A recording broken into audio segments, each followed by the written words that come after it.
অষ্টাদশ লোকসভা নির্বাচনের সদ্য নির্বাচিত বিজেপি প্রার্থী অভিজিৎ গঙ্গোপাধ্যায়ের সম্বর্ধনা সভায় রাজ্যের বিরোধী দলনেতা শুভেন্দু অধিকারী কি বললেন? আমাদের সবার হাতে চারাগাছ তুলে দেবেন আমাদের রাজ্য নেতৃত্বরা আছেন, আমাদের সাংসদ সম্মানীয় অভিজিৎ গঙ্গোপাধ্যায় আছেন, প্রাক্তন সাংসদ শুভেন্দু অধিকারী আছেন, আমাদের পশ্চিমবঙ্গ প্রদেশের দুই সম্মানীয় জনপ্রিয় সম্পাদক আছেন, আমাদের জনপ্রিয় বিধায়ক অশোক দিন্দা এবং আমাদের উমেশ রায় আছেন। আমি অনুরোধ করব, আমাদের অনুপম দা আছেন, স্বপন দত্ত আছেন, নীলাঞ্জন অধিকারী আছেন, সবাইকে বলবো মায়ের নামে গাছ লাগান, একটি গাছ একটি প্রাণ। কেকার পেস্ট্রিতে জিবে জল সপারি, ওয়াও আশাতে লাজবাব নিউ বিদ্যুৎ বেকারি।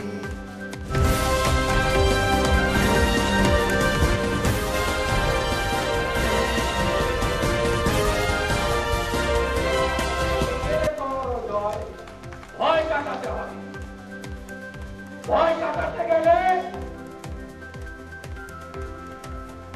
উপযুক্ত এরিয়া আইন দিতে হবে, পুলিশের কাছ থেকে ক্ষমতা কাটতে হবে। এখানে বসে আছে মন্ডল প্রেসিডেন্ট ধনঞ্জয়, ভোটের দিন ছিল। এখানে বসে আছে গৌতম গুরু, ময়লা খাবে না, বাড়ি ঘিরে রেখেছে গৌতম ঘন্টা। অসংখ্য কি করেছে আপনারা জানেন না, কি করেছে ভোটের আগে 23 তারিখ রাত্রে আর 24 তারিখে। আপনারা ভাবার বাইরে ময়নাকে নন্দীগ্রামে ওই শব্দ একটা সমাজ বিরোধী যে কোনো মৃত্যু দুঃখজনক জনরসে মারা গেছে। আমাদের পুরো নেতৃত্ব ঘাড়ে চাপিয়ে দিয়েছে।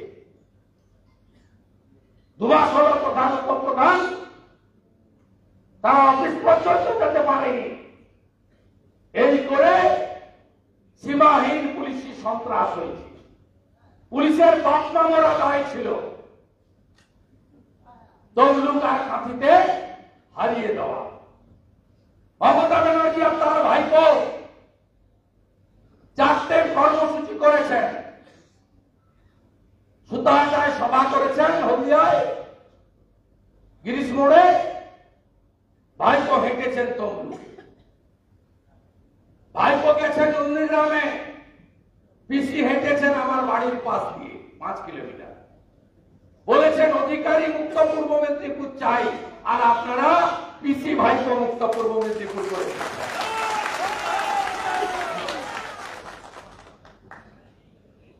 আর কি করতে হবে? হাত পা বেঁধে কেন্দ্রীয় বাহিনী পাঠাবেন না, হাত পা বেঁধে কেন্দ্রীয় বাহিনী পাঠাবেন না। ইলেকশন কমিশন বদলে দেন এসওপি, আইকার্ড চেক করার পাওয়ার দিন, ওয়েবকাস্টিং এর অ্যাক্সেস সব ক্যান্ডিডেটকে মিডিয়াকে দিন, polling party counting party 50 central 50 state government এমপ্লয়ীদের নিয়ে করুন। আর রেশন যদি দিতে পারেন বায়োমেট্রিকে, ভোট কেন হবে না বায়োমেট্রিকে? আওয়াজ তুলুন না, উড়ে চলে যাবে। শুধু মুক্ত করো ভয়, ভয় কাটান, উড়ে চলে যাবে। লড়াই চলছে, চলবে। এই প্রথম গীতা হাতে কালকে বিধানসভায় বুঝিয়ে দিয়েছি আমরা। জয় জয় সীতারাম। ফিরাদ হাকিমের সাহস হয় কোথা থেকে? আমরা স্বামীজির শিষ্য। স্বামীজি বলে গেছেন নিজ ধর্মের প্রতি আস্থাশীল, অপর ধর্মের প্রতি শ্রদ্ধাশীল। আর তুমি বলছো আমরা সবাই দুর্ভাগ্যশীল, আর ইসলাম যে নিয়েছে সে সৌভাগ্যশীল। ফিরাদ হাকিম, তোমার দাওয়াতে ইসলামের উত্তর আগের বিধানসভা ভোটে পশ্চিম বাংলার জনগণ দেবে, এ বিশ্বাস আমার। সমন্বয় বাড়াই, ফুচকার সমস্যা আছে, আমি আস্তে আস্তে হাত লাগাবো। আগামী 4 আগস্ট শহীদ মাতঙ্গিনী, আমি জেলা প্রেসিডেন্টকে বলছি নোট করেন, শহীদ মাতঙ্গিনী পঞ্চায়েত সমিতির মেম্বার নেতৃত্বকে নিয়ে মোবাইল সুইচ অফ করে মিটিং হবে। যে সমস্যা চলছে পঞ্চায়েত ভোটের পর থেকে ওই দিন সমাধান হবে। নন্দকুমার পঞ্চায়েত সমিতির বিরোধী দলনেতার ইস্যু, আমি সুকুমার বেরা, রাজু এবং জিমুর মাইতিকে অনুরোধ করব, আপনারা 2 তারিখের মধ্যে সমাধান করুন, নইলে আমি তাপসী মন্ডলকে উপস্থিত রেখে আমি পঞ্চায়েত সমিতির মেম্বারদের 1-to-1 ওপিনিয়ন নিয়ে দল থেকে সিদ্ধান্ত জানিয়ে দেব। ভোট ছিল তাই আমরা অনেক কিছু কম্প্রোমাইজ করেছি।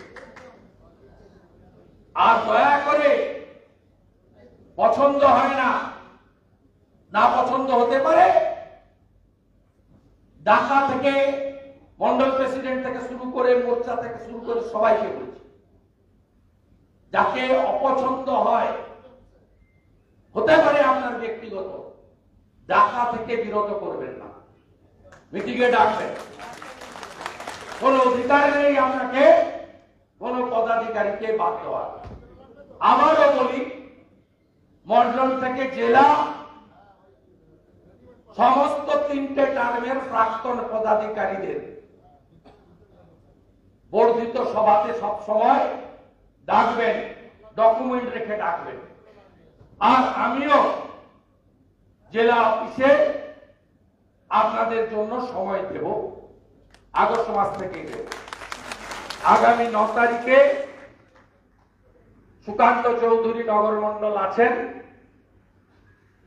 আমরা সকালে টাইম চেয়েছি, জেলখানা মোড়ে সমবেত হয়ে 1942-এর ভারত ছাড়ো আন্দোলনে শহীদ দিবসে আমরা মা মাতঙ্গিনীর শহীদ বেদিতে পুষ্পার্ঘ নিবেদন করব। 9 তারিখ, 9ই আগস্ট। 11ই আগস্ট ক্ষুদিরাম বসুর আত্মবলিদান দিবসে মেছেদাতে ক্ষুদিরাম বসুর পাদস্পর্শে কর্মসূচি হবে। ওখানকার মন্ডল প্রেসিডেন্ট মধু এবং বামদেবরা করবে, আমরা যারা সময় দিতে পারবো আসবো। 14 তারিখে ফ্রিডম এট মিডনাইট আমাদের তমলুকে বরাবর হয়, রেল স্টেশনের সামনের জায়গায় এনওসি নিয়ে করবেন এবং সেই কর্মসূচি পালিত হবে। 15 তারিখে জাতীয় পতাকা সমস্ত বুথে উড্ডীন করার জন্য, উত্তোলন করার জন্য আপনারা প্রপারলি উদ্যোগ গ্রহণ করবেন।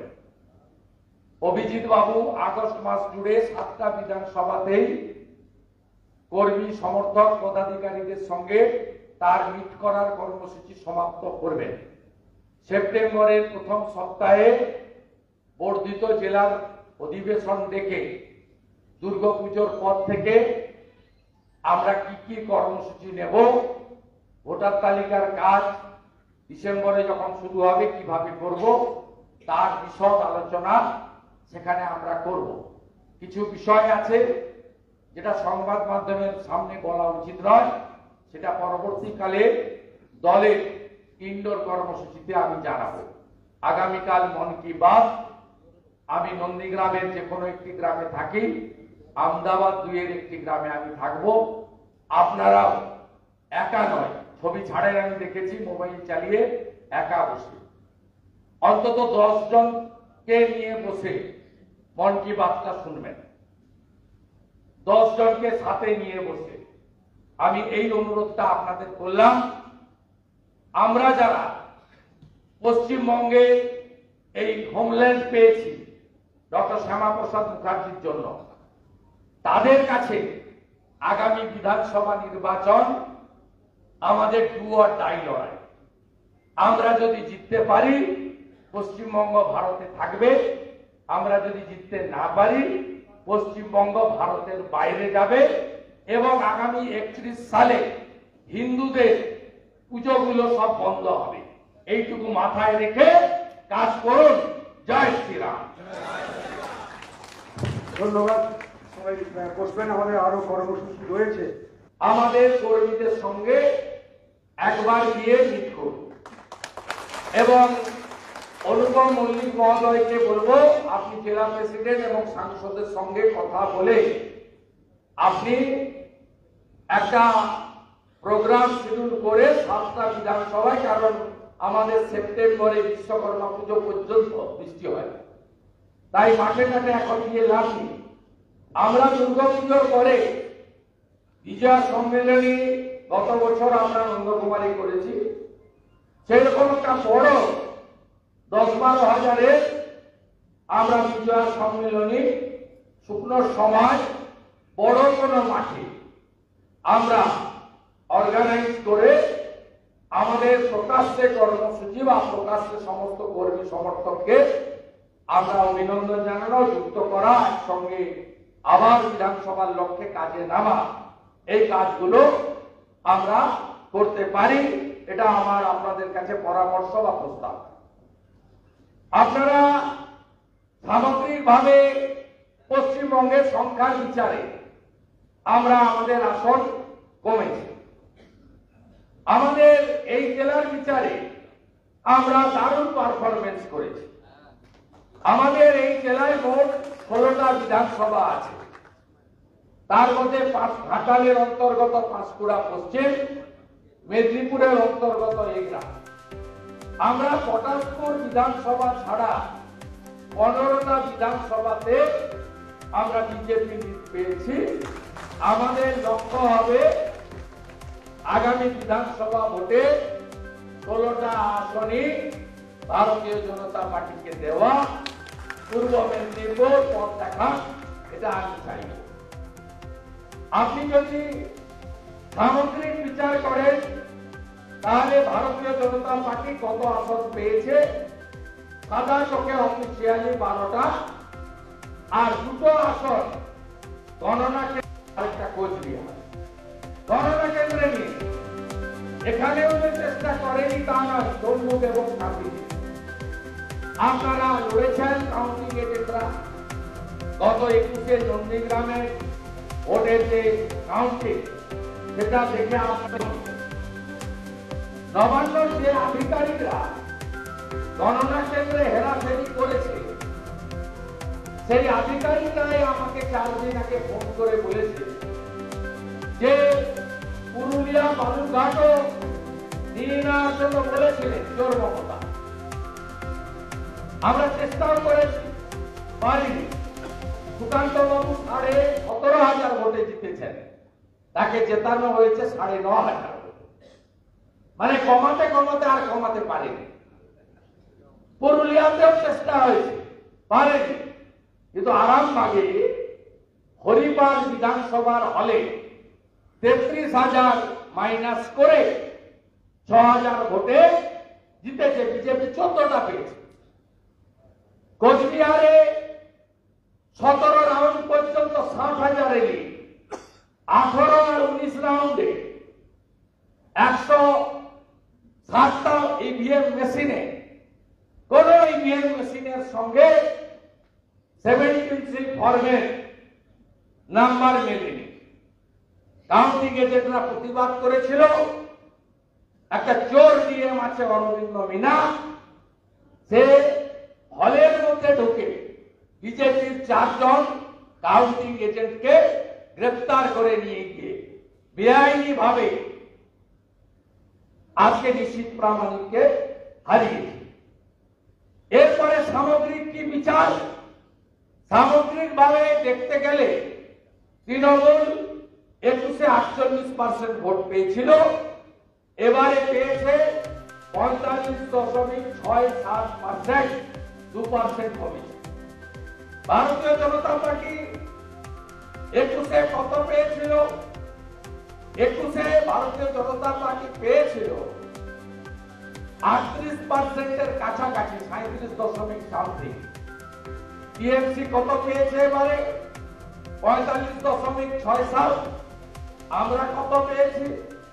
38.63, অর্থাৎ 39%। আমাদের প্রাপ্ত ভোট কত? 2,33,00,000 27,000।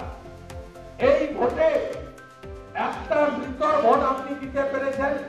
নো। একজন অ্যাবসেন্ট আছে, বাইরের রাজ্যে বা বিদেশে কাজে গেছে, তার ভোট আপনি মেরে দিতে পেরেছেন? জামা বদলে, কাপড় বদলে, আঙুল থেকে কালি তুলে একটা ভোট আপনি দিতে পেরেছেন? উত্তর নো। অর্থাৎ আপনার যে এই 2,33,27,000 ভোট, এটা হচ্ছে খাঁটি দুধ। এবং এই ভোটে আপনি সাদ্দামের মতো হাতে গোনা 2-4জন মুসলিম ছাড়া, মানে কোলাঘাটের সাদ্দামের কথা, আপনি মুসলিম ভোট পাননি। ওর হাতে গোনা বুথগুলো তাই তো ভোট বলবে, কারণ তাদেরকে বোঝানো হয়েছিল 21-এ সিএ মানে এনআরসি, এনআরসি মানে ডিটেনশন ক্যাম্প। এবারে বলা হয়েছে এইবার 400 পার মানে হিন্দু রাষ্ট্র। হিন্দু রাষ্ট্র মানে নাকি সব মুসলমানকে মাথায় করে নিয়ে আমরা সীমানার উপরে ফেলে দিয়েছি। তা ঢুকেছে মাথায়। আমাদের কোন পুরোহিতরা বলেনি যে বিজেপিকে ভোট না দিলে মন্দিরে উঠতে দেব না। ইমাম বাবুরা বলেছেন যে ভোট যদি বিজেপিকে দাও তাহলে তোমার বাড়ির কেউ ইন্তেকাল করলে আমি নামাজ পড়াতে যাব না, আর তুমি মসজিদে উঠবে না। ওরা বলেছে, আমাদের পুরোহিত বাবুরা করেনি, কারণ আমরা তো বিকাশবাদের উপরে নির্বাচন করেছি। আমরা তো হিন্দু মুসলমান করে, আমরা জঙ্গিবাদের উপরে নির্বাচন করি। আমরা বিচ্ছিন্নতাবাদী শক্তি, ভারত বিরোধী শক্তি হাত থেকে দেশকে বাঁচাতে রাষ্ট্রবাদীদেরকে এক হওয়ার জন্য আমরা বলেছি। কিন্তু আজকে পরিণাম যা এসেছে তাতে মুসলিম ভোট নাই বললেই চলে। তৃণমূলের ভোটে 95% মাইনরিটির ভোটার। আমি নন্দীগ্রামে বিজেপিতে যোগ দেওয়া শমশাবাদের খোকন আমাকে বলছিল যে আমি বিজেপিতে মাইনরিটি মোর্চায় দায়িত্ব নেওয়ার পরে আমার ক্লাস 7-এর ছেলেকে মাঠে ফুটবল খেলতে যেতে না বলেছে তার বন্ধুরা, বলছে তুমি হিন্দু হয়ে গেলে। আমি যখন রথিবালা হারি শহীদ আমাদের এই নির্বাচনে, তফসিলি শহীদ, মহিলা শহীদ, হিন্দু শহীদ, এই নির্বাচনে 23 রাত্রে 60 বছরে মাকে মাথা থেতলে খুন করা সোনাপুরা অঞ্চলের মনসা বাজারে।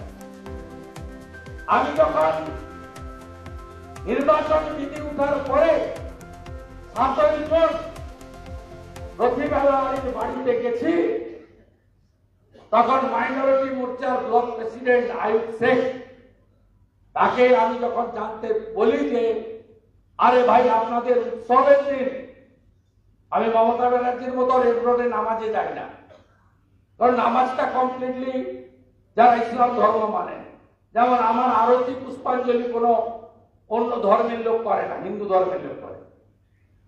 ধর্মের যে অনুষ্ঠান সেটা যে যার নিজস্ব রীতিনীতিতে হয়।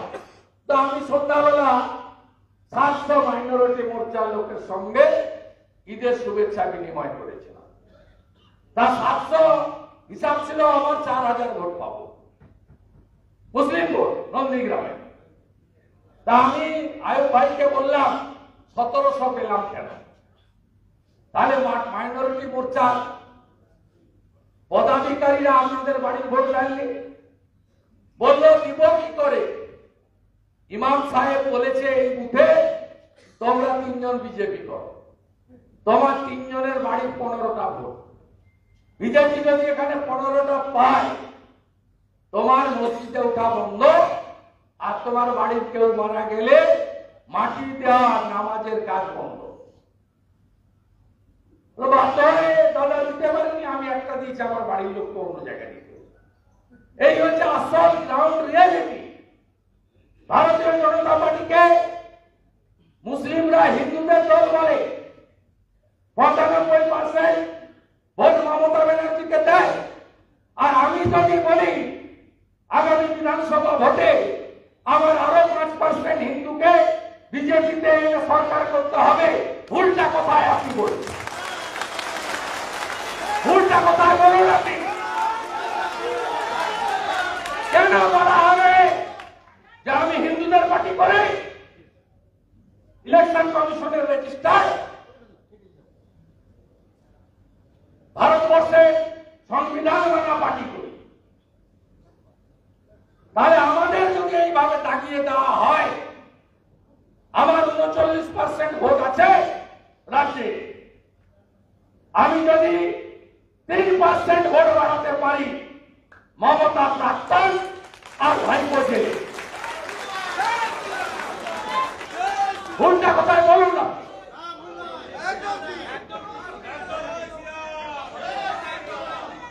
আমরা ৯৯টা বিধানসভায় এগিয়ে আছি,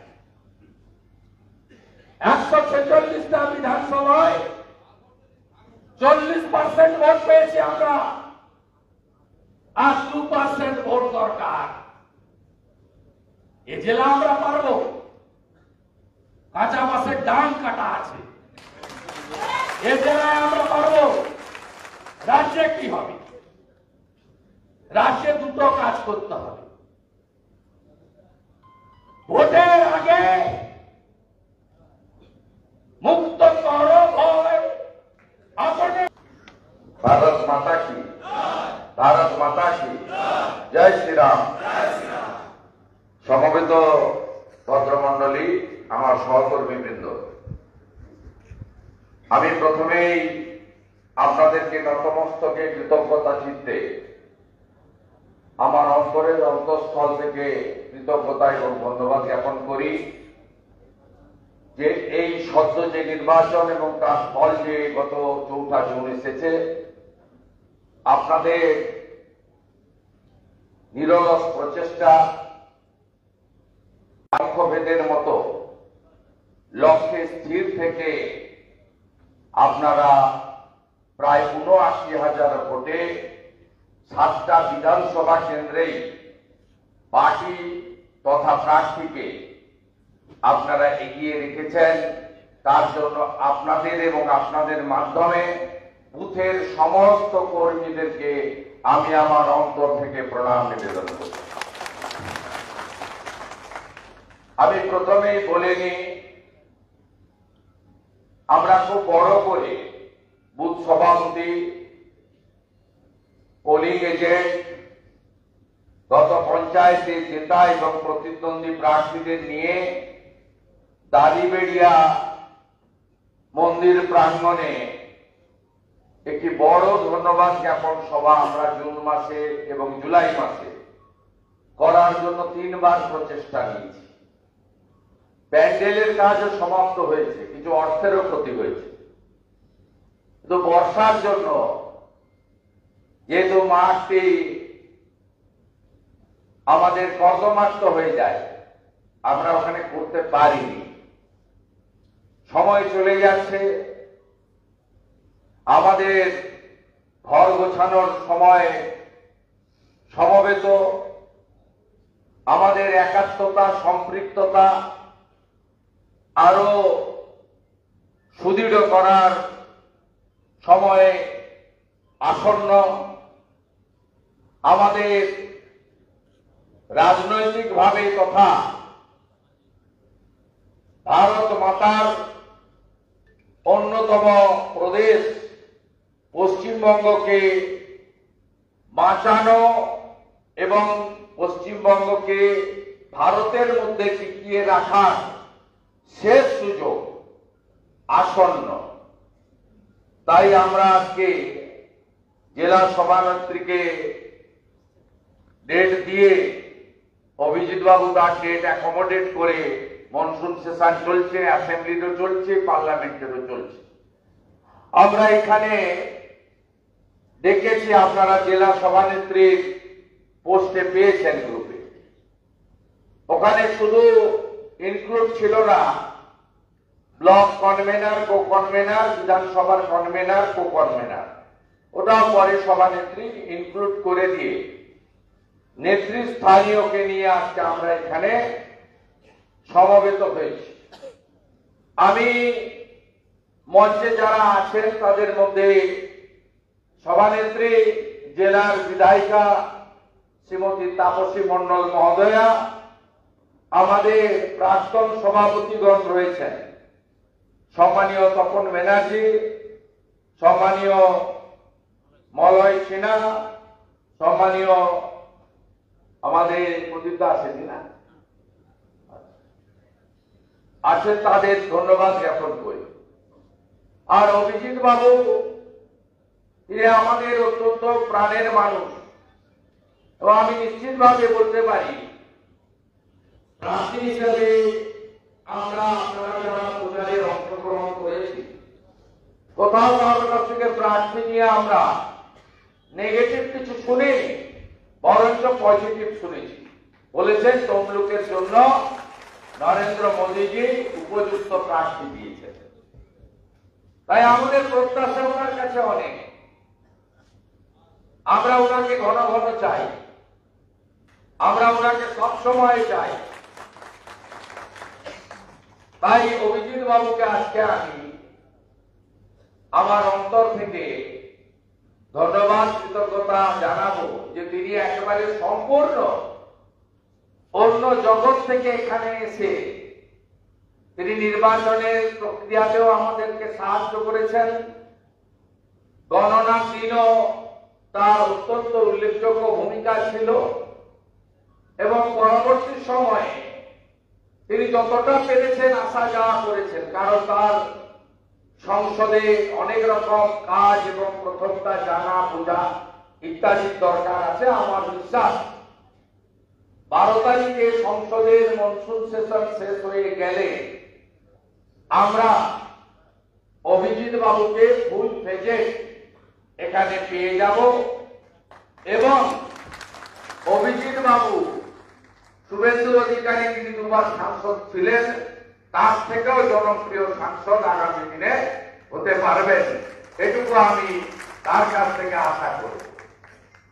আমাদের মধ্যে রাজ্যের সম্পাদক এবং ক্লাস্টার ইনচার্জ উমেশ রায় আছেন, আমাদের মধ্যে লোকসভার ইনচার্জ সম্মানীয় অনুপম মল্লিক রয়েছেন, কো ইনচার্জ আমাদের স্বপন দত্ত মহোদয় রয়েছেন, আমাদের ওদিকে বিজন মিত্র সিনিয়র লিডার, অশোক জিন্দা লোকসভার কনভেনার, প্রার্থী ইলেকশন এজেন্ট, প্রাক্তন এমএলএ, আমাদের নীলাঞ্জন ভাই আমাদের হাওড়া হুগলি জোনের কো কনভেনার এবং সর্বোপরি আমাদের সাথী এই জেলার পার্টির অতি প্রাচীন একজন সংগঠক দিদি রয়েছেন অপর্ণাদি, অশোক জিন্দা এমএলএ, এক্স এমপি, পার্টির কর্মী দিব্যেন্দু অধিকারী আছেন এবং অন্যান্যরা আছেন। এখানে সব কথা বলা যাবে না, কারণ সংবাদ মাধ্যম আছে, সে বলার জায়গা আছে, বলা হবে। আমি প্রথমত খুব সংক্ষেপে কতগুলো পয়েন্ট আমি ক্লিয়ার করে দিই। এক হচ্ছে সংগঠনে পার্টি যাদের যাদের দায়িত্ব নিয়েছিল তারা সবাই স্থানে আছেন না, বদলে গেছে। উত্তর হবে শুধু ইলেকশন ম্যানেজমেন্ট টিম যেটা হয়েছিল 25-26টা বিভাগে, সেই বিভাগের কাজ শেষ হয়ে গেছে ইলেকশনের সাথে সাথে। বাকি স্থানে আছেন আপনারা, বুথ সভাপতি, অঞ্চল কনভেনার, মন্ডল সভাপতি, মোর্চা, ব্লক কনভেনার, কো কনভেনার, বিধানসভার কোর কমিটি, জেলার কোর কমিটি, জেলার কমিটি, মোর্চা, অর্থাৎ আপনারা স্থানে বিরাজমান। আর যাদের কাজ শেষ হয়ে গেছে ইলেকশন ম্যানেজমেন্ট টিম, তাদের কাজ অটোমেটিক করছে, তাদের 4 তারিখে তাদের কাজ শেষ হয়ে গেছে। ক্লিয়ার? দ্বিতীয়, সাংসদের পরিষেবা, সাংসদের যোগাযোগ কিভাবে হবে। আমার থেকে বয়সও বড় উনি এবং শিক্ষা দীক্ষা অভিজ্ঞতা আপনার অন্য প্ল্যাটফর্মে অনেক বেশি। আমি কর্মসূচির আগে অভিজিৎ বাবুর সঙ্গে বসে নিয়ে আমরা দুজন কথাবার্তা আদান প্রদান করে নিয়েছি। যেভাবে 2009 থেকে সাংসদ অফিসগুলো অ্যাক্টিভ ছিল, শুধু কোলাঘাটের অফিস বন্ধ হয়েছে, নন্দীগ্রাম, তমলুক, দুর্গাচক 3টে অফিস ফাংশন ছিল, ফাংশন থাকবে। এবং সাংসদের কাছে আপনাদের কাউকে গাড়ি ভাড়া খরচ করে কলকাতা বা কোথাও যাওয়ার দরকার হবে না। ওখানে আপনাদের আপত্তি, আপনাদের সার্টিফিকেট, আপনাদের যা যা রিকোয়ারমেন্ট সেগুলো বলবেন, স্টাফরা সেটা গ্রহণ করবেন। মোটামুটি কোনো বিশেষ কাজ না থাকলে, পার্টি বা লোকসভার কোনো অ্যাসাইনমেন্ট না থাকলে, শনি রবি 2টো দিন অর্থাৎ মাসে 8টা দিন সাংসদ মহোদয় তার নির্বাচন ক্ষেত্রে দলীয় কার্যালয় এবং সাংসদ কার্যালয় মিলেমিশে তিনি মিট করবেন, কথা বলবেন, দেখবেন। কর্মসূচির ক্ষেত্রে পার্টির পক্ষ থেকে যে কর্মসূচিগুলো ওনাকে দেওয়া হবে, উনি ওনার ডেট এবং টাইমে সেই কর্মসূচিগুলো অ্যাকোমোডেট করবেন, চেষ্টা করবেন যতটা পারা যায়। অনেক সময় ওয়ার্কিং ডেতে বা পার্লামেন্ট চলাকালীন বা উনি স্ট্যান্ডিং কমিটিতেও যাবেন, সেই দিন যদি আমাদের কর্মসূচি প্রদেশের নির্দেশে করতে হয় বা আমাদের আর্জেন্ট পড়ে যায়, সেদিন ওনার পক্ষে ইচ্ছা থাকলেও থাকা সম্ভব নয়। তাই পার্টির কর্মসূচি জেলা প্রেসিডেন্ট, লোকসভার কনভেনার এবং লোকসভার ইনচার্জ তারা সাংসদকে জানাবেন, তিনি সেটা অ্যাকোমোডেট করবেন। এর বাইরেও সাংসদ হিসেবে ওনার প্রতিষ্ঠান এবং ব্যক্তির সঙ্গে সম্পর্ক ওনার কাজ তিনি চালিয়ে যাবেন। সেক্ষেত্রে তার যা কর্মসূচি আছে, অন্তত একদিন আগে জেলাতে জানিয়ে দেওয়ার ব্যবস্থা হবে। একটি অরাজনৈতিক সহকর্মী থাকবে, তিনি কর্মসূচিটা আগে জানিয়ে দেবেন। তার ফলে আপনি মন্ডল বা অন্য নেতৃত্ব আপনারা পেয়ে যাবেন, সাংসদ আপনার এলাকায় আসছে এই সূচি এবং কর্মসূচি। দলের কর্মসূচিকে প্রাথমিকতা দিয়ে দলের বাইরেও সাংসদ হিসেবে, জনগণের প্রতিনিধি হিসেবে তার যে কাজের সুযোগ করে দেওয়া উচিত, এটা আমাদের সকলকে মাথায় রেখে করতে হবে। এই বিষয়গুলো আমাদের চলতে দিতে হবে। তারপরে পর্যায়ক্রমে আমরা আবার রিভিউ করি, আলোচনা ইত্যাদি করব। আমি মাননীয় সাংসদ মহোদয়কে অনুরোধ করব যে আপনি আগামী আগস্ট মাসের মধ্যে ভারতীয় জনতা পার্টির নির্বাচন হয়ে যাওয়ার পরে গত 2 মাস পেরিয়ে হতে যাচ্ছে, গণনা হয়েছে। আবার সবাইকে, আমাদের লোকজন তো রাজনীতি করে খায় না, তাদের তো রুটি রুজি করতে হয়, তারা ভোটের সময় বেশি সময় দেয়। ভারতীয় জনতা পার্টির লোকরা ওই শৌচালয় থেকে, আবাস যোজনা থেকে টাকা মারে না, হকারদের কাছ থেকে তোলা তোলে না, টোটোর কাছ থেকে তোলা তোলে না। তাদের তো পেট আছে, তাদের তো স্ত্রী পুত্র পরিবার আছে, বাবা মা আছে। সেই জন্য সেই উদ্দেশ্যে বলা হয়েছে। মমতা বন্দ্যোপাধ্যায় নীতি আয়োগের বৈঠক পেরিয়ে ওটা প্ল্যান্টেড। গতকালই সাগরিকা ঘোষ, যে রাজ্যসভার তৃণমূলের এমপি, তার যে হাজব্যান্ড সাংবাদিক রাজদীপ সরদেশাই বলেছিলেন আগামীকাল হেমন্ত সোরেন এবং মমতা ব্যানার্জি কুইট করবে, মিটিং থেকে ওয়াকআউট করবে। কালকে বলে দিয়েছে, তো প্ল্যান্টেড তো। এবং গতকাল লিক হয়ে গেছে, রাজদীপ সরদেশাই গতকাল লিক করে দিয়েছে, ফলো মাই এক্স হ্যান্ডেল। বলছে কেন্দ্রীয় সরকার বিভিন্ন ক্ষেত্রে তাদেরকে বঞ্চনা করছে, 100 দিনের কাজের টাকা দিচ্ছে না, আবাস যোজনার বাড়ি দিচ্ছে না। তার উত্তরও সকালবেলা দিয়ে দিয়েছি। সবচেয়ে কম জিএসটি কালেকশন এখানে 4.11, জনসংখ্যার 7.12, আর টাকা পান সবচেয়ে বেশি আপনি। আপনাকে চুরি করার জন্য দেওয়া হবে নাকি? আপনি তাজের চার্টার ফ্লাইট নিয়ে গেছেন দিল্লি, 1 কোটি টাকা তো আপ ডাউন করতে চলে গেছে, গাই আর বাছুর গেছে দিল্লিতে।